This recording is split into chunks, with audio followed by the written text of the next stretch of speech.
Today, I'm gonna show you how to start your Hutch Mountain Tri-Fuel conversion kit to your Honda 2200 generator.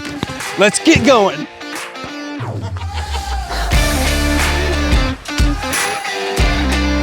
First, what you wanna do is you wanna go and grab the 3-foot hose that comes off the demand regulator and plug this into the female quick connect that's on the top of your generator. So let's go ahead and plug those in.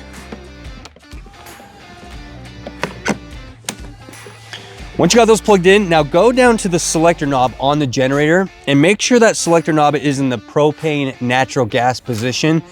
That allows you to start the generator on propane or natural gas. Once that selector knob is in that position, let's go back to the propane bottle and make sure your valve on your propane tank is in the open position. So go ahead and open it up. Once that's open, now on the demand regulator here, there's a spring-loaded button on the back side of this. And this button is a primer button. And what it does is when you push it, it primes fuel into this hose and down into the generator. So go ahead and hit that primer button like you're ringing a doorbell, just about a half a second.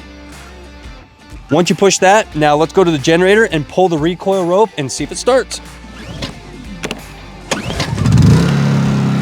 And just like that, now your Honda 2200 generator is running on propane. You guys, if you have any questions on the starting procedure of your Hutch Mountain Tri-Fuel conversion kit or questions about the product itself, please reach out to us here at Hutch Mountain. We want to make sure you and your family are taken care of.